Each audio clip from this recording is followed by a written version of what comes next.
नमस्कार दोस्तों, स्वागत है आपका आपके अपने चैनल एजी सक्सेस मोटिवेशन में।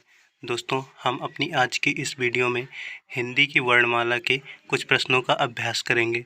तो अगर आप हमारे चैनल पर नए हैं तो प्लीज़ चैनल को सब्सक्राइब करके नोटिफिकेशन बेल को ऑन कर लें, जिससे कि हमारी आने वाली नई वीडियो का नोटिफिकेशन सबसे पहले आपको मिल सके। तो चलिए बिना देरी किए हुए बढ़ते हैं अपने पहले प्रश्न की तरफ। हमारा पहला प्रश्न है, हिंदी में वर्णमाला किसे कहते हैं? आपके ऑप्शन है ए शब्द समूह को, बी शब्द गणना को, सी वर्णों के संकलन को, या फिर डी वर्णों के व्यवस्थित समूह को। बताइए इसमें से करेक्ट आंसर कौन सा है? आपका टाइम स्टार्ट होता है।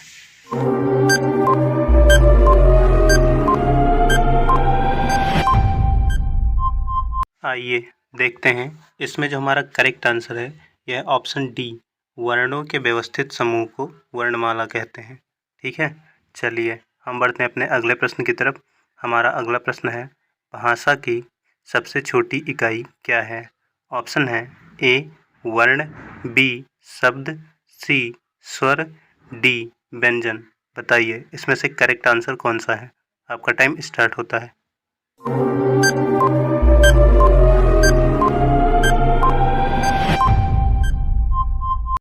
आइए देखते हैं इसमें जो हमारा करेक्ट आंसर है यह ऑप्शन ए वर्ण।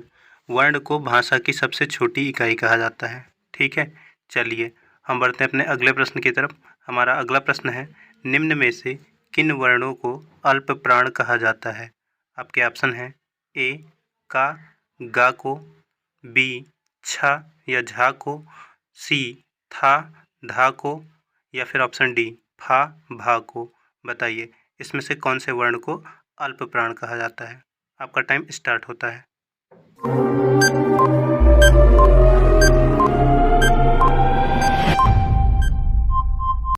आइए देखते हैं इसमें जो हमारा करेक्ट आंसर है यह है ऑप्शन ए का और गा को जो है अल्प प्राण कहा जाता है। ठीक है, चलिए हम बढ़ते हैं अपने अगले प्रश्न की तरफ। हमारा अगला प्रश्न है, निम्न में से कंठ ध्वनियाँ कौन सी हैं? आपके ऑप्शन है ए का और खा, बी चा और जा, सी जा झा, या फिर डी टा और अड़ा। बताइए इसमें से करेक्ट आंसर कौन सा है? आपका टाइम स्टार्ट होता है।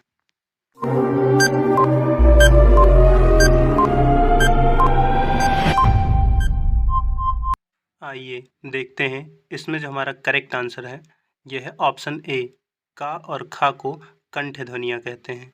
ठीक है, चलिए हम बढ़ते हैं अपने अगले प्रश्न की तरफ। हमारा अगला प्रश्न है, हिंदी वर्णमाला में अयोगवाह वर्ण कौन से हैं? आपके ऑप्शन है ए आ मतलब छोटा और बड़ा, बी छोटी और बड़ी, सी छोटा ऊ बड़ा ऊ, या फिर डी अंग और आहा। बताइए इसमें से करेक्ट आंसर कौन सा है? आपका टाइम स्टार्ट होता है।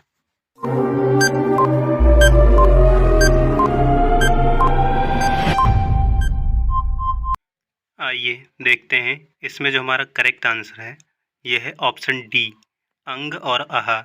इन दोनों वर्णों को अयोगवाह वर्ण कहा जाता है। ठीक है, चलिए हम बढ़ते हैं अपने अगले प्रश्न की तरफ। हमारा अगला प्रश्न है, तालव्य सा, मूर्धन्य सा और छोटा सा हा कौन से व्यंजन के अंतर्गत आते हैं या कौन से व्यंजन कहलाते हैं? आपके ऑप्शन है ए प्रकम्पी व्यंजन, बी संघर्षी व्यंजन, सी स्पर्शी व्यंजन, या फिर डी स्पर्श संघर्षी व्यंजन। बताइए इसमें से करेक्ट आंसर कौन सा है? आपका टाइम स्टार्ट होता है।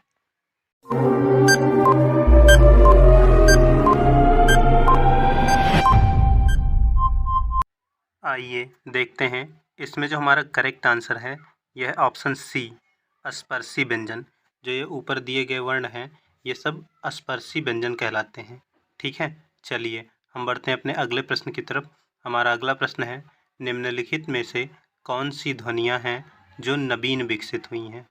ऑप्शन है ए छोटा ऊ बड़ा ऊ, बी खा और गा, सी ए औ, या फिर डी तालव्य सा या छोटा सा। बताइए इसमें से करेक्ट आंसर कौन सा है? आपका टाइम स्टार्ट होता है।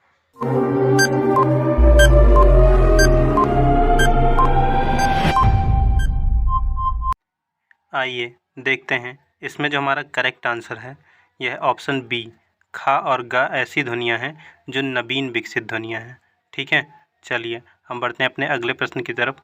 हमारा अगला प्रश्न है छा ध्वनि किसके अंतर्गत आती है? ऑप्शन है ए मूल स्वर, बी तालव्य वर्ण, सी घोष वर्ण या फिर डी संयुक्त वर्ण। बताइए इसमें से करेक्ट आंसर कौन सा है? आपका टाइम स्टार्ट होता है।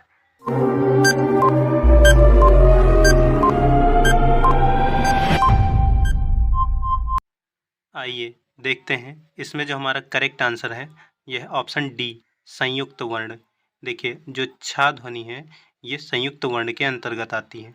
ठीक है, चलिए हम बढ़ते हैं अपने अगले प्रश्न की तरफ। हमारा अगला प्रश्न है निम्नलिखित में से किसे अयोगवाह कहते हैं? ऑप्शन है ए विसर्ग, बी अल्पप्राण, सी महाप्राण या फिर डी संयुक्त व्यंजन। बताइए इसमें से करेक्ट आंसर कौन सा है? आपका टाइम स्टार्ट होता है।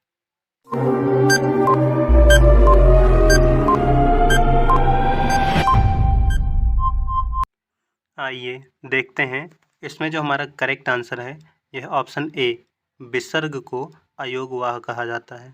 ठीक है, चलिए हम बढ़ते हैं अपने अगले प्रश्न की तरफ। हमारा अगला प्रश्न है अनुनासिक का संबंध किससे होता है? ऑप्शन है ए केवल नाक से, बी केवल मुंह से, सी नाक और मुंह दोनों से या फिर डी इनमें से कोई नहीं। बताइए इसमें से करेक्ट आंसर कौन सा है? आपका टाइम स्टार्ट होता है।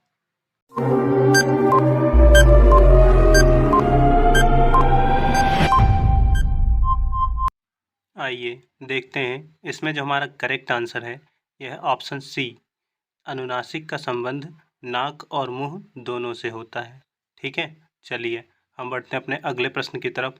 हमारा अगला प्रश्न है प्रयत्न के आधार पर ला किस प्रकार की ध्वनि है? जो ला है वो किस प्रकार की ध्वनि के अंतर्गत आता है?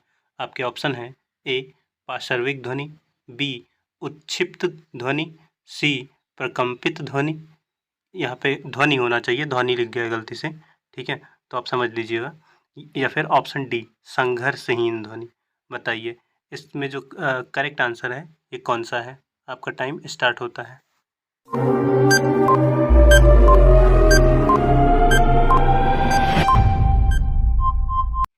आइए देखते हैं इसमें जो हमारा करेक्ट आंसर है यह ऑप्शन ए पार्श्विक ध्वनि। जो ला है ये पार्श्विक ध्वनि के अंतर्गत आता है। ठीक है, चलिए हम बढ़ते हैं अपने अगले प्रश्न की तरफ। हमारा अगला प्रश्न है अनुनासिक व्यंजन कौन से होते हैं?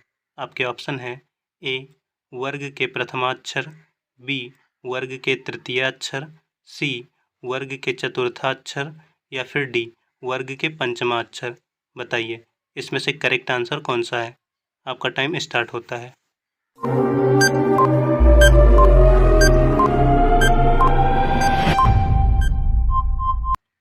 आइए देखते हैं इसमें जो हमारा करेक्ट आंसर है यह ऑप्शन डी वर्ग के पंचमा अक्षर को अनुनासिक व्यंजन कहते हैं। ठीक है, तो दोस्तों ये थी हमारी आज की वीडियो। आपको वीडियो कैसी लगी कमेंट करके ज़रूर बताइएगा। और अगर आपको वीडियो पसंद आती है तो वीडियो को लाइक करें और अपने दोस्तों के साथ अधिक से अधिक शेयर करें। और अगर आप हमारे चैनल पर नए हैं तो प्लीज़ चैनल को सब्सक्राइब करके नोटिफिकेशन बेल को ऑन कर लें, जिससे कि हमारी आने वाली नई वीडियो का नोटिफिकेशन सबसे पहले आपको मिल सके। वीडियो देखने के लिए धन्यवाद।